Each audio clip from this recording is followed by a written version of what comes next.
திருப்பரங்குன்றத்திற்கு நான் சென்றிருந்தேன். நம்முடைய தோழர்களின் அழைப்பை ஏற்று முருகன் கோவிலில் வழிபாடு செய்தேன்.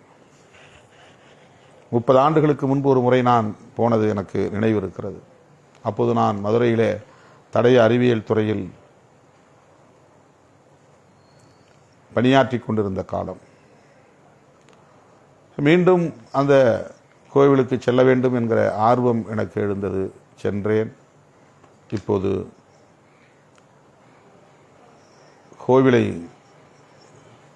சீர் செய்து கொண்டிருக்கிறார்கள். மறுசீரமைப்பு பணிகளை மேற்கொண்டு வருகிறார்கள்.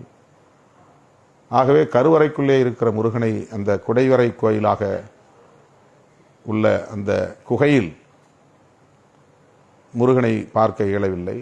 வெளியே ஒரு இடத்தில் அவர்கள் ஏற்பாடு செய்து வைத்திருக்கிற முருகன், தெய்வானை உள்ளிட்ட இதர தெய்வங்களை தரிசனம் செய்ய அனுமதித்தார்கள். பூஜை செய்து எனக்கு திருநீறு பூசினார்கள். கழுத்தில் எனக்கு மாலை அணிவித்தார்கள். தலையில் பரிவட்டம் கட்டினார்கள். உடன் வந்த தோழர்கள் அத்தனை பேரும் முருகனை தரிசித்தோம். ஏறத்தாழ 1 மணி நேரம் கோவிலுக்குள்ளே இருந்தோம். ஏராளமானவர்கள் என்னோடு படம் எடுத்து கொண்டார்கள். தூய்மை பணியாளர்களாக பணியாற்றக்கூடிய பெண்கள் பல பேர் என்னோடு படம் எடுத்து கொண்டார்கள். எல்லாம் முடிந்து நான் வெளியே வாசலுக்கு வந்தபோது ஒரு புதுமண தம்பதி செல்ஃபி எடுத்துக்கொள்ள வேண்டும் என்று ஆசைப்பட்ட போது நானாக வாங்கி எடுத்தேன். அவர்களே எடுக்க முயற்சித்த போது நானே அதை வாங்கி செல்ஃபி எடுத்தேன். அப்போது நெற்றியை நான் துடைத்தேன். அது வழக்கமான ஒன்று. திருநீறு பார்த்து துடைக்கவில்லை. நெற்றிலே வேர்வை இருந்தாலோ அல்லது வேறு காரணங்கள் வேறுத்திருக்கும். வழக்கமாக நான் எப்போதும் தலையை இப்படி நெற்றியை துடைப்பது வழக்கமானது. எந்த உள்நோக்கமும் இல்லாமல் நெற்றியை சரி செய்தேன் அல்லது துடைத்தேன். இதை வைத்துக்கொண்டு 1 வார காலமாக கடுமையாக விமர்சித்து கொண்டிருக்கிறது சங்கி கும்பல். அதை பற்றி நாம் கவலைப்படவில்லை என்றாலும் கூட என் தலைமையை ஏற்றுக்கொண்டிருக்கிற என் உயிரின் உயிரான விடுதலை சிறுத்தைகள், என் மீது நம்பிக்கை உள்ள பொதுமக்கள் புரிந்து கொள்ள வேண்டும் என்பதற்காக சொல்லுகிறேன். 1 மணி நேரம் திருநீரை என் நெற்றியிலேயே வைத்திருந்த நான் கடைசியாக வண்டியில் ஏறுகிற போது அதை துடைத்தேன் என்றால் அது எப்படி இந்துக்களை அவமதித்ததாகும் அல்லது இந்துக்களின் மனதை புண்படுத்தியதாகும்? அதில் எனக்கு உடன்பாடு இல்லை என்றால் வைக்கும்போதே அதை தவிர்த்திருக்க முடியும். கையிலே நான் வாங்கி கொண்டால் போதும். பூசாரிகள் யாரும் நெற்றியில் கட்டாயம் பூசியே தீருவேன் என்று வற்புறுத்துவதில்லை. பொதுவாக கோயில்களில் கருவறை பூஜை செய்யக்கூடியவர்கள் திருநீரை அள்ளி கையிலே தூக்கி போடுவார்கள். சில இடங்களில் தான் திருநீரை நெற்றியிலே பூசுவார்கள். ஆக கையை நீட்டினால் என் கையிலே திருநீரை கொடுத்து விட போகிறார்கள். நான் அதை பூசிக்கொள்ளாமலே கூட தவிர்த்திருக்க முடியும். எந்த கோவிலிலும் அப்படி நான் செய்வதில்லை. சில இடங்களில் நானே பூசை தட்டை வாங்கி கற்பூரம் ஏற்றி அவர்கள் செய்கிற பூஜை வேலையை நானே செய்வேன்.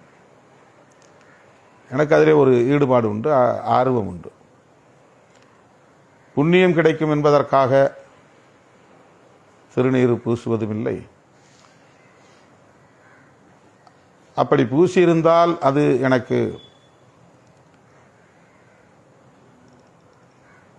ஏற்புடையதில்லை என்கிற எண்ணமும் எனக்கு இல்லை.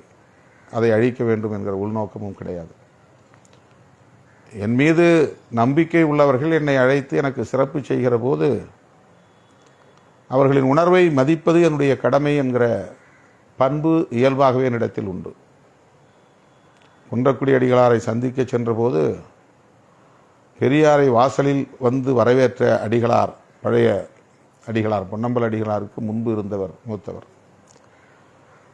பெரியாரை வாசலில் வந்து வரவேற்ற போது திருநீறு பூசிதான் அழைத்திருக்கிறார் என்று நாம் படிக்க முடிகிறது.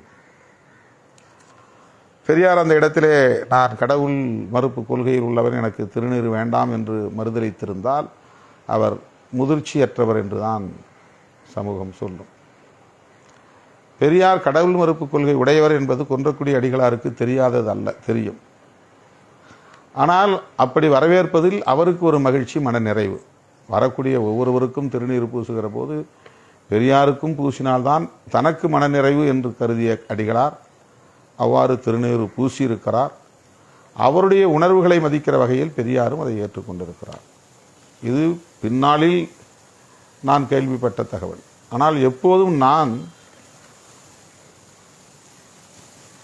என்னை சிறப்பு செய்யக்கூடியவர்களுக்கு மதிப்பளிக்கக்கூடிய அணுகுமுறைகளை கையாண்டு வந்திருக்கிறேன். நானே கலசத்தில் தண்ணீர் ஊற்றி கும்பாபிஷேகம் செய்திருக்கிறேன் பல கோவில்களில். என்னுடைய உறவினர்கள் அழைத்து, எனது இயக்க தோழர்கள் அழைத்து இதை நீங்கள் செய்ய வேண்டும் என்று சொல்லுகிற போது அதை மறுதளிப்பதிலே எனக்கு எந்த மகிழ்ச்சியும் ஏற்பட போவதில்லை, அல்லது எதையும் நான் பெரிதாக சாதித்து விடப் போவதில்லை.